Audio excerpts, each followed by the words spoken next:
Welcome back, horror fans, to another episode of Slash and Cast, a show that brings you all the latest horror news every week, hopefully.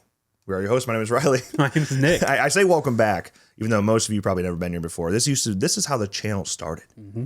This is how the channel started. Actually, right now, I don't even know if this full episode is going to be released. Well, it'll definitely be released audio only. Yeah. I just don't know if the video is going to be released. I'm just really in a debate about it. Do it. I think we should just do it. I think, who cares, you know? But the channel, those have been around for a long, long time. This is how it started. We sat down every Monday. We talked about all the latest horror news, shared our opinions on it. It kept you updated. It kept us updated. I mean, we were obligated to read the news then. And it was just fun to talk about. Yeah. This is how it started. And then F-13, the game came out, and then we just kind of rode the ASIM game roller coaster. Then we brought it back for a couple weeks, and then it was gone. And then we brought it back, and it was gone. Yeah, maybe this is the one. If more than 100 people watch this, maybe this is the time that we keep it. I mean, this was also just a big news week. Yeah, it felt like the perfect time to do it. So there's some other things I want to bring to the show that aren't in this episode because we were like, okay, now's the time. I want to talk about all of this. Let's talk about it.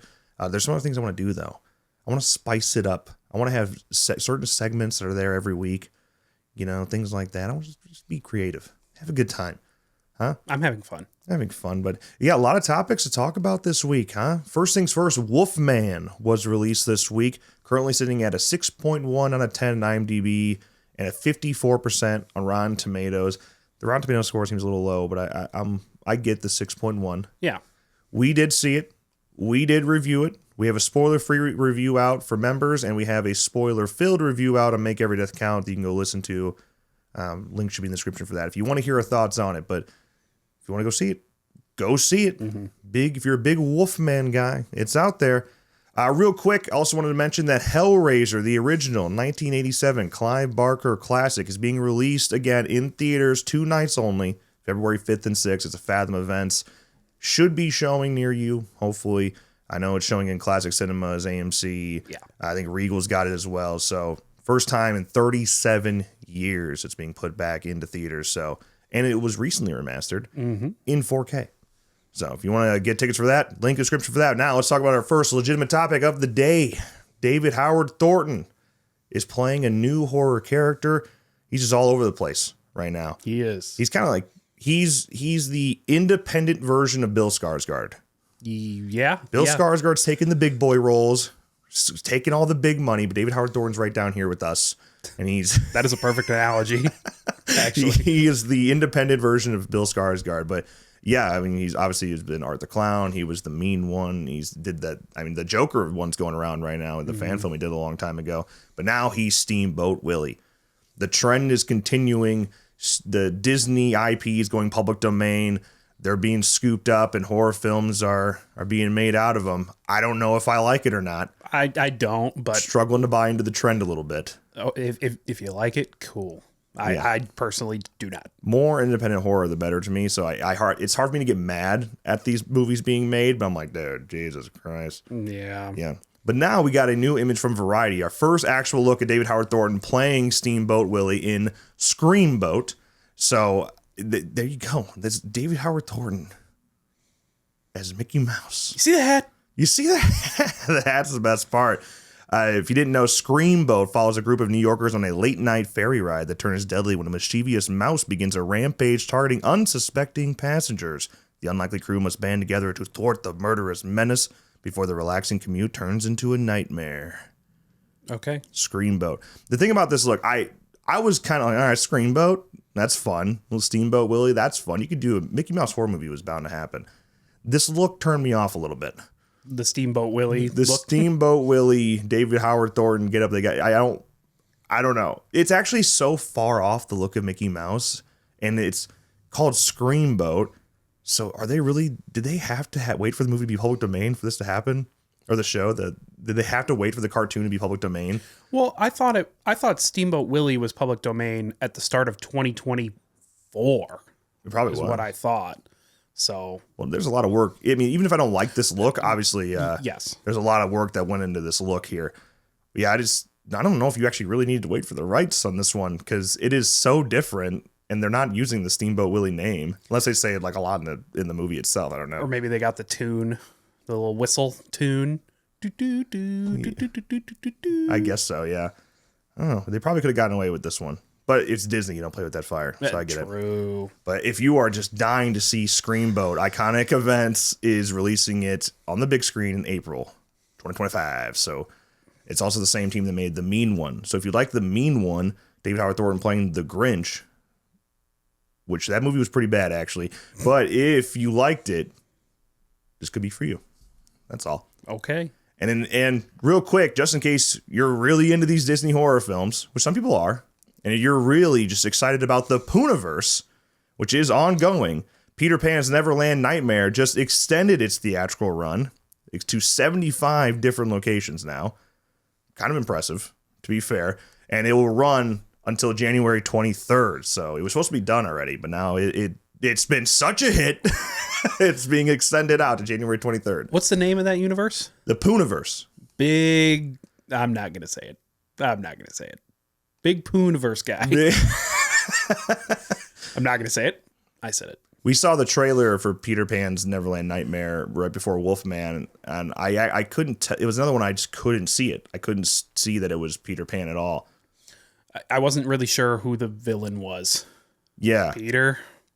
Yeah, I think that's the point. Yeah, okay. Was he... some people say Peter Pan's the villain of the original. There's a case to be made. Yeah. With this, it was like Peter was basically thrown into the world of the Evil Dead is what it felt like. He's like coming out of the basement of the cellar and stuff. It was weird. But again, if you're into that, there you go. You have a little bit longer, more of a chance to go see it in theaters if you want to. But moving on from the Disney horror films, Killer Klowns from Outer Space, the game is now available on Epic Games. Now, I don't think that's going to really extend the PC player base. This game was never meant to do well in PC, to be honest with you. No. It's not that kind of game. It's not ultra competitive, and it's not a mouse and keyboard game, really. So it never did well in PC. I don't think going to Epic Games is going to make a huge difference, but it's there. So to the 6 people out there that prefer Epic Games over Steam, this is for you. This is for you. There you go. But also a brand new skin, Bucky, which kind of just looks like Shorty, but is not for Shorty. A new skin for the Hunter Clown type for Rudy, now available. Got big buck teeth and was, of course, designed. It's one of the original designs from the notebook of the Kyoto brothers, so that makes it cool. Yeah. We were expecting Doki and Oki. Yeah, we already got Oki, the Shorty's brother. We were expecting to get Oki's twin brother, Doki. Okie dokie. Yeah, but I thought that's what Bucky was, but no. We haven't gotten Doki yet. You see the teeth? You see the teeth? So if you're dying to play Bucky, he's available right now. I don't know the price. I think it was the equivalent of $4, I assume, 400 tickets. I don't know if I'm buying this one. I'll be honest. Might be $250. I don't think I'm buying that one. I buy everything because it gives me hope that they will keep making content for the game. I think I'm low on tickets. So like once they drop something that I am interested in, I'll buy tickets and probably end up getting Bucky eventually, but it's just not one that I'm super keen on. You'll buy more tickets to just get that skin. I hear that. Well, I mean, yeah, because you buy more tickets than what the price actually is. That's how they get you. That's how they get you. That's how they get you. So all these games are doing it's now. Free tickets. It's free money. I can't be mad at any prices for these types of skins because I just looked at the prices for the Squid Game cosmetics in Call of Duty, and to get all of those cosmetics, I think was the equivalent of $78. Yeah. So remember, it could always be worse. Yeah, go look at Call of Duty. And those aren't like great skins or anything. It's Squid Game, so they're licensed and they're cool. But damn, like $25 for some pink outfits? Like, Jesus, chill out. Yeah, who would buy those? Yeah, I have all of them. Yeah. I also bought them. Yeah, well, I also got the VIP outfits. Yep. Lucky you. Now, I'm mad about it, but I do like wearing them. Yeah, I'm the problem. I also just bought all the Puppet Master skins. I'm ready for the comeback. Really? Yeah, I spent like $22 on all the skins. I'm like, if my $22 keeps you guys making bullshit, I'm in. I want that game to thrive, man. I gotta take a look at those. Yep, they're all bundled together. You can get them all for like $20. And yeah, I mean, they're just skins. You don't have to get them. It's just skins are meant to support development. Yeah, pretty much. Yeah. All right, let's move on to our next topic. The monkey. The monkey. You know, the monkey trailer was supposed to come out, and then it just didn't. Yeah. They didn't say anything. It just didn't come out. And now it is out Okay, the new Red Band trailer for The Monkey, a horror comedy adaptation of Stephen King's same-titled short story. In The Monkey, when twin brothers find a mysterious wind-up monkey, a series of outrageous deaths tear their family apart. 25 years later, the monkey begins a new killing spree, forcing the estranged brothers to confront the cursed toy. Monk. The monk. It looks ridiculous. Yes. It looks ridiculous. In a good way. It looks very self-aware. Oh, so it's written and directed by Osgood Perkins, who just did Long Legs. Mm-hmm. A lot of Long Legs lovers out there. I wasn't too into Long Legs. I haven't seen it yet. Yeah, go. I don't know. It's high on my list. It's Long Legs. The reason I didn't like it is that it felt a lot like Silence of the Lambs. And I was just finding myself wanting to watch Silence of the Lambs. I love Silence of the Lambs. Me too. But I was like, man, this is not holding up to Silence of the Lambs. From what I hear from Long Legs, either you love it or you hate it. I don't hate it. I don't know. I was struggling to stay invested in it, I think. I don't know. You wanted some fava beans. Yes. Nice County. Maybe I need to rewatch it. Give it a better chance. But the monkey looks crazy and dumb, but in a good way. Yeah, the way the trailer is with the voiceover, like it kind of has that pause, the freeze still. Yep. And it sounds like you're probably wondering how I got here. I was waiting for that to be said. It's like the coroner said it was an accident, but it wasn't. It was a monkey. I love it. So produced by James Wan, in theaters February 21st, just a month away. That the monkey was one that escaped me, and now it's up there on my list of movies this year. Oh yeah, for sure. Got to go see it. Yeah. And hopefully it's good. I hope so. Hopefully it's good. So let's move on to our next topic. This is one that means a lot to me. Could break my heart. I know what you did last summer. We have known nothing about this movie. All we knew is that it was being made, and we knew that Freddie Prinze Jr. was coming back. He was announced a while ago. And then when it seemed like Jennifer Love Hewitt was out, she was in. So now Jennifer Love Hewitt's back. But other than that, we know nothing. We don't know if it involves their we didn't know if it was a requel. We don't know if Brandy's going to be there. Jack Black, maybe. He never died. No, he definitely died. But yeah, we just no idea. There were even rumors there for a while that they were trying to get Sarah to come back and just write off her death or have her play a new character. It's like, okay, chill.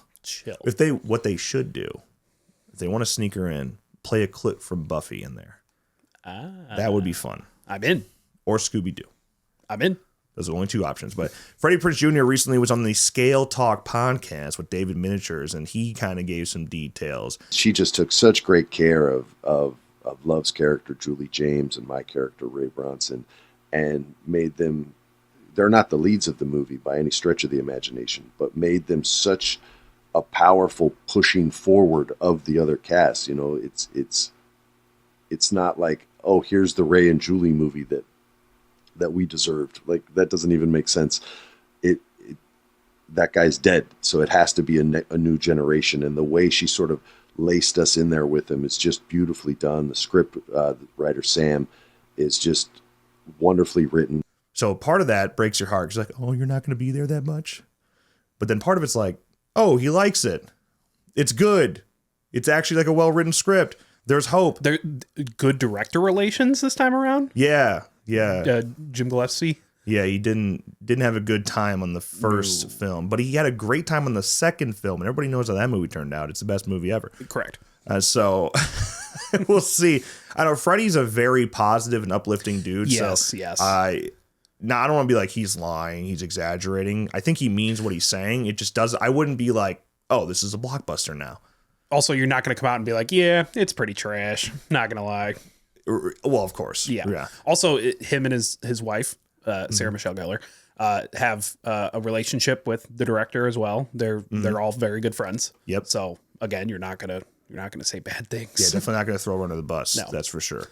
But what was interesting to me, and this was been covered a few times, and it seems like they just kind of like glossed over the next things he was saying. He also confirmed that he has not shot with Jennifer yet, at all. So he's already done a whole shooting block in Australia, and she wasn't there.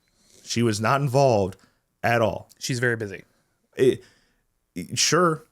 But now they're filming, I think they said they're filming in Los Angeles Yeah. together. I'm like, what are you doing? Yeah, that was interesting because Jennifer Love Hewitt said she didn't want to come back to just be a throwaway. Right. And so that makes me think, well, maybe she still kind of is. Maybe Ray is way more involved in the movie than Julie James. That's what it sounds like. It sounds like sad. Yeah, it sounds like he got to be like really involved with the new cast, and maybe he's like a direct supporting character to them. And then she just said goodbye from the house. Yeah. She said, "Good luck, Ray." Just waved him goodbye from their. Watched him walk away in that wife beater. Yeah, I will say, if I had to pick between which one I want to see more for a longer period of time in the movie, I would pick Freddie Prinze Jr. I would pick Ray. Well, I mean, his character got so screwed in I Still Know. Yeah, he was an prick. asshole. Yeah, he's a prick in the second one. He needs a redemption arc right here, right now, where he's a hero to these kids. But I love Julie James.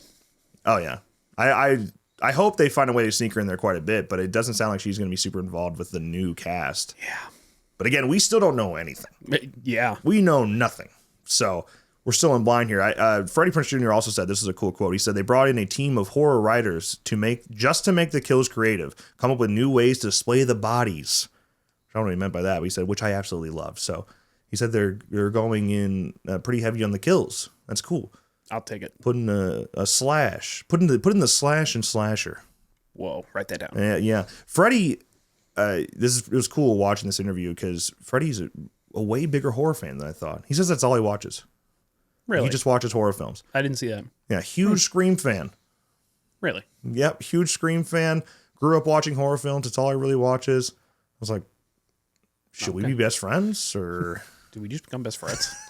Yep. And then he obviously a huge wrestling fan because he used to be a writer for WWE too. And also means he knows his way around a script. So. What do you mean? What do you mean by that? What do you mean, WWE scripted or something? What do you mean? Yeah, so that's pretty cool. Yeah. You know what's funny? Have you seen He's All That? Yes. And at the end, Matthew Lillard's a principal. Mm-hmm. Freddie was saying in this interview, he's like, yeah, I don't like coming back to like these types of franchise films unless I'm playing the same character. He's like, that's why I turned down the principal role and He's All That. And he's like, I have no regrets on that one. I'm like, dude, you're telling me Matt was the backup? That's crazy. Matt was the backup cast? That's crazy. Damn, so now we know. Wow. Now we know that who's the sellout and who's not. And I'm just kidding. I would take that role in a heartbeat. It would be fun. Yeah. I'm surprised Freddie didn't because it's just a fun little cameo. But that movie's not that great. Yeah. Fair enough. Yeah. So I know till summer. Still not sure what's going on, but at least Freddie has some hopes, and it looks like they're going to take the kills seriously. And if you need any more consultants that know, I know, and I still know, especially, like back their hands, we're here. I think they're in a little too deep to be consulting at this point. Never too late. But if I could just hang out on set and just wave in the distance, I'll just be an extra in the back. I'll wear my fish hat. I'll scream, Rio de Janeiro. Okay, let's move on to some more exciting 90s comeback slasher news. Scream 7 had some pretty epic and disastrous casting news over this past week. Deadline reported that Joel McHale will be playing Mark Evans, husband to Neve Campbell's Sidney Prescott. Why? Why would you do this to us? Yeah. You set us up. You said her husband's name was Mark. And then it was later confirmed that it was meant to be Yep. Mark Kincaid, Scream 3, Patrick Dempsey's character. It was meant to be Mark Kincaid. Very intentional. Radio Silence made that pretty clear. And now we get to this next phase. Everyone's excited. Then last week, a rumor came out that Patrick was confirmed, but only word of mouth. It wasn't very clear. Mm-hmm. And now we get to this week, and locked in, Joel McHale is playing Sidney's husband as Mark Evans, not Kincaid. Why did you have to go? Dude, it's that was like the one thing that was keeping me really excited for Scream 7 was that return back to the Scream 3 cast that always just gets thrown under the bus because no one likes that movie. Well, I do. And I love Mark Kincaid. I love Patrick Dempsey. I'm so glad for his return to horror with Thanksgiving, now with Dexter, and it's just he's out here doing big things again. I was very excited to see him. And I'm hoping that's why he couldn't do this. He's just busy. Yeah, scheduling conflicts with all the stuff he's doing. I don't think it would be a money issue. I feel like he doesn't. I think he's a pretty cool guy. I don't think he would do that. Maybe that's what happened. I don't know. I assume he didn't get paid much for Thanksgiving. I don't think anybody did. Exactly, right. So So- if he's want to do something like that, you would think Scream 7, that's a big boost, right? It's a little boost on your IMDb star meter. So I thought I don't think it'd be a money thing for him. But I don't know. There's been rumors about Kevin Williamson being spiteful, which actually was my first thought. I'm like, oh, he just doesn't want. He's still upset about Scream 3, huh? Yeah, anything related to Scream 3 is gone. Yeah, he didn't want any of Andrew Kruger's characters to be in there. I really hope that's not the case. Kevin. The thing is, I wouldn't think so, but yeah, maybe. I mean, you got to take a step back and think, okay, what would Wes want? What does the franchise deserve? Well, then honestly, just be egotistical and what's going to make you the most money? Right. That Right? too. You already threw out Melissa Barrera. People are very mad about that. Mm-hmm. People are still very mad about that. And now you throw away Patrick Dempsey when you had the opportunity to bring in some serious star power with him. Yeah. You would have got me. I'd go just to see Patrick back. Oh, so you're not going to go see it? No, I'm probably still going to see it. Yeah. But I would have been. Opening day, baby. Now I'm upset about it. No, man. But Joel McHale, I'm a little nervous about him in general as well. It's not even so much that Patrick Dempsey got recasted. Well, he's not recasted because they're not playing the same character, but whatever. Joel McHale, known for his comedic acting, has done some serious drama roles. He was in It's a Wonderful Knife, though, and that movie's doo-doo. But it's not his fault that the movie's doo-doo. Yeah. But he is in it. Yeah, he's gonna be like Ray in the new Halloween movies. Yeah, just the comedic goofy relief. comic relief that is gonna get killed off, Or he could be the killer. or he could be the killer. If Sydney's husband's the killer, that's so dumb, though. Yeah, how long have they been married and two kids? That's a long con, man. Yeah, how many more times can you really have be the love interest? Unless he's going for that life insurance policy. Unless they're about to have a divorce, or she's planning on leaving him. For Mark Kincaid. Yeah. There you go. Okay, An affair. okay. It's an affair. We're back on. She's having an affair with someone else named Mark. That would make me not like her. Well, yeah, that's true. But anything for Patrick.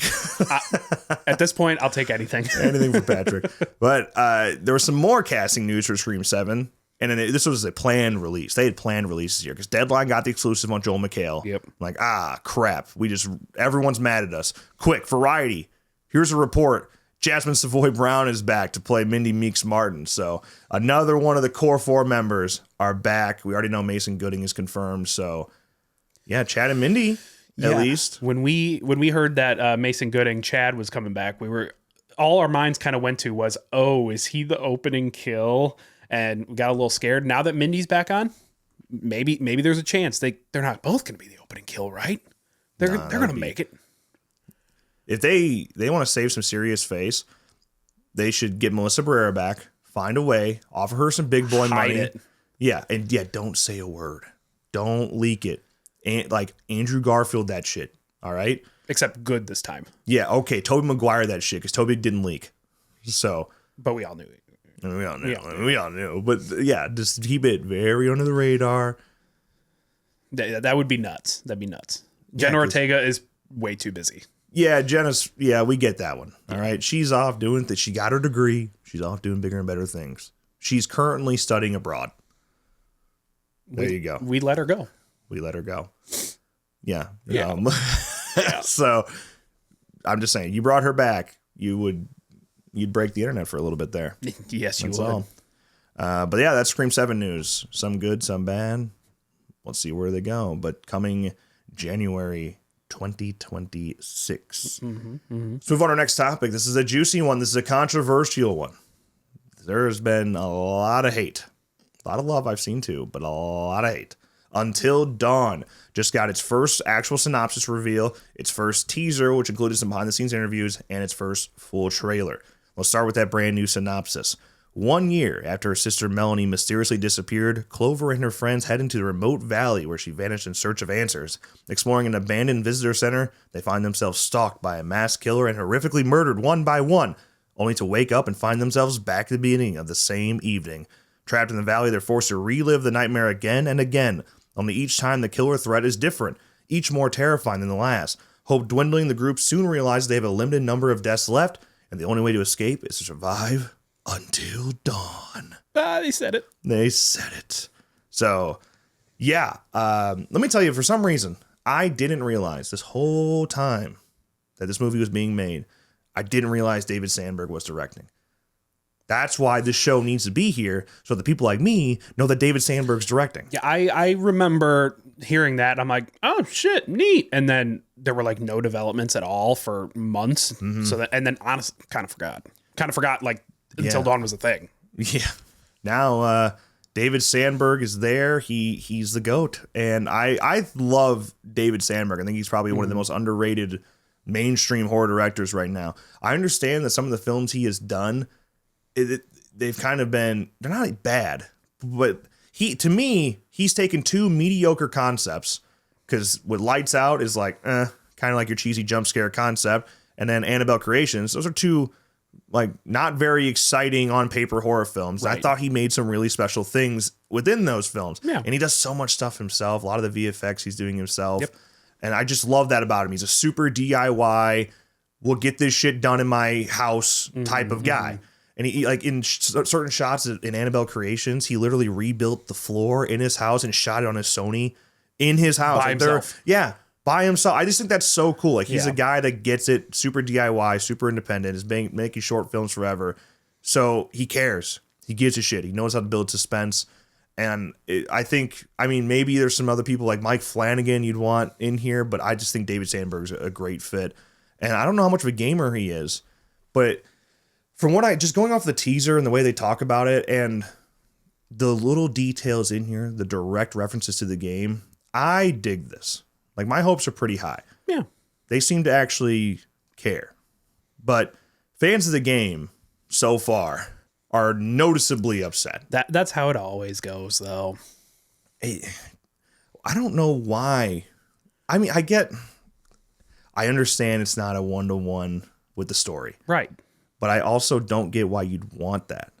And I think if you look back at Until Dawn, and especially for one, you can literally just go watch this movie right now. Mm-hmm. Like, go look Until Dawn, cutscenes only, and sit there and watch a 5-hour movie. You can go do that. You can do that right now. Yeah. So there you go. There's the movie. Now, if you're just looking, you want a live action version of that, I think Disney is a perfect example that that's not a good idea. You don't need that. Larry, you don't need a live action Lion King. They're just milking you then. Yeah, right. So here we're getting a direct references to the game. They are bringing in certain plot points, certain characters, things you like about it, while still making a cool original story. I don't know. I dig it. Yeah. I mean, you have to put your own take on stuff. Yeah. But it could be worse. It could be the Mario Brothers movie from 89. And there's a lot of bad. It could be fucking Dune. It could be, or Doom, like the first Doom. It could be some of the Resident Evil movies are complete dog water. I from what I've heard, I haven't seen them. Uncharted wasn't really received well by gamers. The Uncharted movies. Oh, with the Tom Holland? Yeah, from gamers. I mean, like fans of the games. I was a fan of the game. I don't know. It of course, it's not everything's going to be one-to-one. It feels a little gatekeepy sometimes. Yeah. And I don't like throwing around that term. I think it gets thrown around too much, but like, let's calm down and let them cook. Let them just give it a chance. If a movie comes out and it's bad, all right, let's dog on it. Oh yeah. But like, I don't think anything that's been put in front of us so far looks bad. That's all. No. And I don't know first of all, if you know the Until Dawn game, the way it's laid out with technically 3 active threats kinda being portrayed throughout, it would never work as a movie. Not as a under 2-hour feature-length film. Right. It had to be a series. It had to be like a Netflix series, something like that, which, sure, maybe they should have done that. The only thing about this where I feel like, all right, I hear what you're saying, it feels more like a Dark Pictures game rather than Until Dawn. Like, they didn't match the setting. I think that was a missed opportunity. We should have been in those, snowy-ass northern mountains up there in Washington and 100-foot pine trees. Right, yeah. I think that would have been cool. They should have done that up on like a side of a mountain. That'd be cool. But they didn't do that, so I think that's a missed opportunity. But it does. I think they nailed the color grade. I think it looks like a Dark Pictures game. It's just ultimately, when you say the Dark Pictures anthology, that isn't as effective on the clickbait as the name Until Dawn. Right. And so, yes, they are clickbaiting you with Until Dawn. I hear you, but they're trying. Like, I can actually see that they're trying. So I'm not going to shit on it until I need to. Yeah. Also, literally the Psycho's in there, which is cool. The time loop, because people are saying they don't like the time loop. I do, but I'm a sucker for time loops.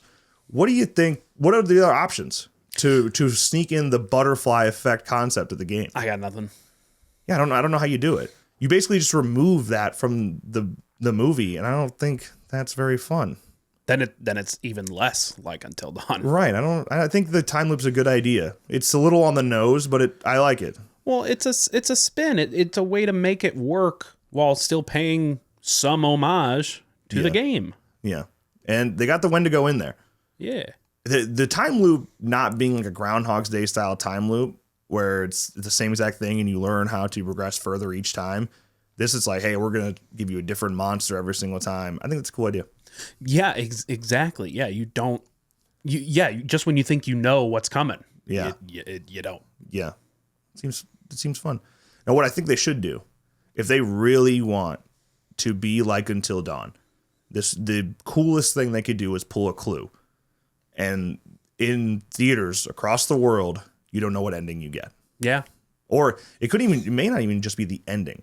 Like, there could be multiple points in the movie where a different decision is made. Yeah, that'd be crazy. And yeah, you just across the world, different cuts of the movie, and everybody starts comparing online. I think that'd be a ton of fun. And then later, you do one big 4K release, collector's edition release that has like every single cut possible, or maybe even to the point where it's an interactive menu that you can engage with.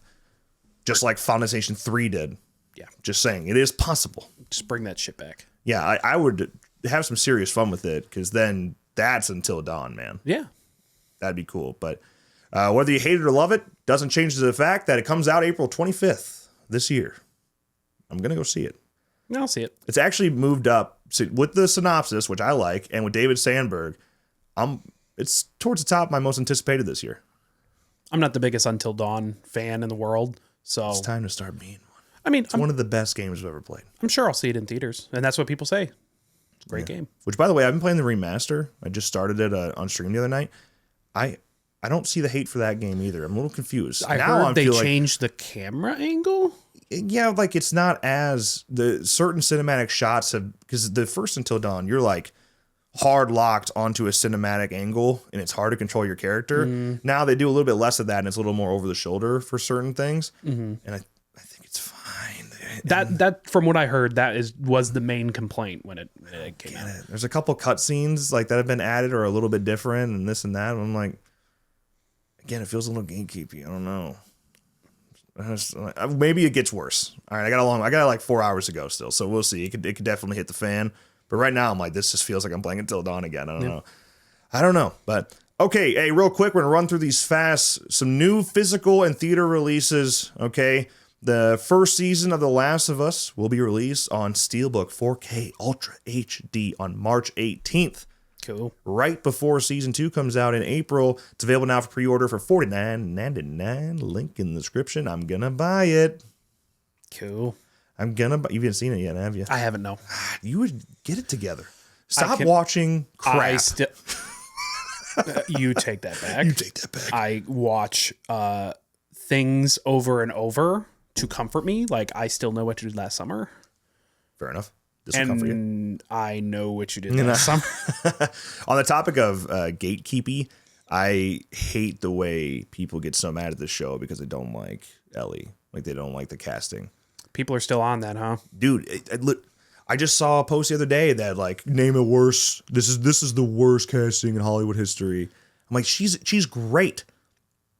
And it's a little weird to me because I'm like, okay, so you don't like that she looks different. Just different. That's it. She just doesn't look quite right. Or like, that's it. Her nuance, I mean, it's spot on.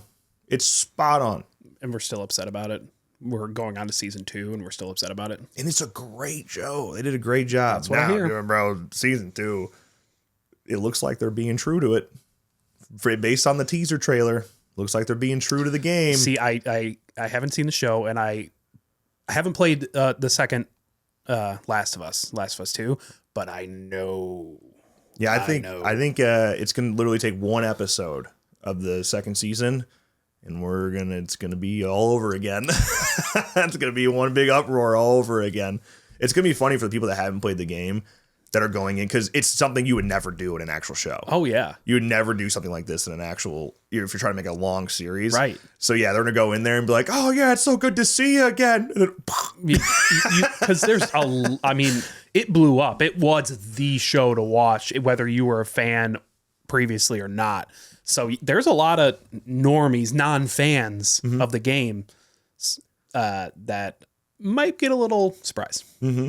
But it also brought a lot of fans to play the game. So yeah, same thing happened with Fallout. Yep. Right. So Fallout's good. Fallout is an example of a good adaptation. Yeah. Well, so is The Last of Us. Well, yeah. As far as I know. Now, you can't complain now. Now, to all the gaming fans out there, you can't be upset when it happens because you wanted them to be 1-to-1. I'm just kidding. Okay, another release coming this week, Lionsgate. They are releasing a direct-to-consumer shop. Their new direct-to-consumer shop. Good for them. But they're doing pre-orders right now for a Steelbook 4K Ultra HD version of You're Next. Yeah. Big You're Next fan. I think it's great. Yeah. I don't like when these things happen because my wallet screams. Because it's too convenient. Right. And usually there's some cool shit. Yep. So, yeah. This one is available for pre-order right now at $39.99, releasing on February 25th. Your Next is dope. The Steelbook's cool because it's got a little slip cover. So it's just the lamb mask, but then the slip cover goes over it and it's got the Your Next in blood. Yeah. I like that. That's becoming kind of trendy right now. Yeah. The whole slip cover with the title on and only the title on it. Predator just did it with just the mask, the Predator mask on it, the biomask being over the Predator face. It's pretty cool. Yeah, it's hot. I like that. Then someone else just did it. Technically, Retro Realms did it. Yeah. So, hey, look at that. Look at that. Part of the trend. But also coming to theaters this week, I totally forgot to write it down here. Something else comes out in theaters this week. I got it up right here. Well, you got Into the Deep coming out this week. Let's go. Into the Deep comes out this week. That is the new shark film starring Scout Taylor Compton and Richard Dreyfuss. He's in it for 5 minutes. Gotta be. We don't know that yet. We won't know till Thursday. We might have saw all of Friday. we might have saw all his scenes in the trailer, but I'm in for it. Into the Deep. My God. I'm okay with watching a crappy shark movie every once in a while. There are so many of them. Like I'm good for one a year. Watching one crappy shark movie. You watch that one that takes place in the London streets? No. It was #1 on Netflix, and it's 12 countries. No, and that makes me not want to watch It's it. not in English. It's dubbed. It's dubbed. Oh, so that's really? why I haven't watched it yet. I struggle to get through dubbed things. It took me a while to commit to Squid Game. I did, and I enjoyed it, but it took. I don't know. I struggle with it. Yeah, I don't think I'll be watching that one, but I will be watching Into the Deep. I heard it was good, so I don't know. Not Into the Deep. I didn't hear that was good. I wouldn't get your hopes up for that one. But yeah, whatever that London one is, it's kind of like the the Gator movie. Yep, I know. What's that movie called? There's a second one in works right now. Yep. Crap. Fake horror fan. Forgot. But it's kind of like that, but sharks. Yeah, and if things go to plan, we will be doing a Make Every Death Count episode on Into the Deep. That's the plan. So that could change, but right now that is what we're planning. Yes. All right, okay, a couple of quick things before we go. I did want to shout out Ice Nine Kills. They're doing a Wildfire charity right now. They're selling a new shirt, which features Ghostface, in which all profits go to the California Fire Foundation, a nonprofit that directly supports victims of wildfires and disasters through the state. So pretty cool design. If you like Ice Nine Kills, there's also that. So if you haven't bought Ice Nine Kills merch, here's your chance to get Ice Nine Kills merch, get Ghostface on your shirt, and support a good cause. Heed the call for California. They are priced at $45, which is $10 higher than all their other t-shirts. That's so that the profits are higher so they can donate more. Exactly. I'm okay with that. So those are expected to ship in late February.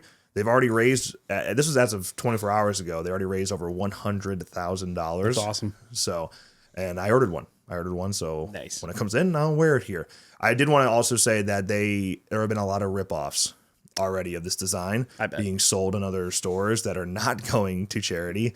So please make sure if you're out there and you come across it, make sure you go to the actual Ice Nine Kills store. There's a link in the description to that as well. So you're actually donating to charity and not, sending it to some fucking dude ripping off and stealing merch. Yeah. Spencer's been calling them out on X. Nice. It's pretty funny. Nice. So, last thing on here, I just want to say rest in peace to David Lynch. Lost a good one this past week. Iconic American filmmaker. Twin Peaks, dude. Eraserhead, Mulholland Drive, Dune, the original Dune. Yeah, he was your favorite filmmaker's favorite filmmaker. That's correct. Yeah. Yeah. It was Twitter was full. Even NASA tweeted about him. Yeah. Crazy. Yeah, one of the, I don't know how to, this is cheesy, but he's like one of the last OGs. Yeah, that's fair to say. There's only so many of those like cult, classic, iconic filmmakers left. David Lynch is one of them. Yeah, he was famously quoted by saying, if you have an idea, write it down, because nothing's worse than letting an idea go. Yep. That, boy, let me tell you, that's true. And that's not just like film ideas and creative ideas. It's like literally everything. Everything.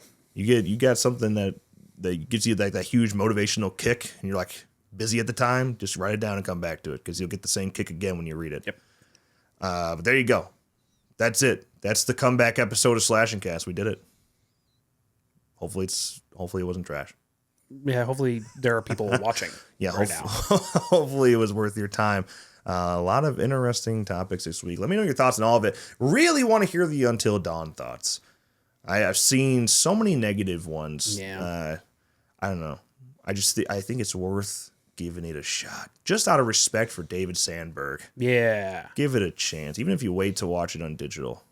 I think that's all right. But, I think if we go in with open minds, all right, and not expect it to be as good as the game, or not so much as good, but expect it to be a 1-for-1 of the game, I think it'll be a good time. Right. And also just realize if it does well, it opens a door to an Until Dawn sequel. Oh, absolutely. Okay? You got movies these days. It's flipped the other way around. It's not so much games are bringing people to movies. It's movies are bringing people to games. They could do that now. That's where we're at. So, all right. That's it. That's the comeback episode of Slash Cast. If you enjoyed, make sure you drop a like and subscribe to our channel for more Slash and Cast episodes week by week. Huh? Committing. Hell yeah. All right. With that, as always, thank you guys so much for watching, and we'll see you in the next one.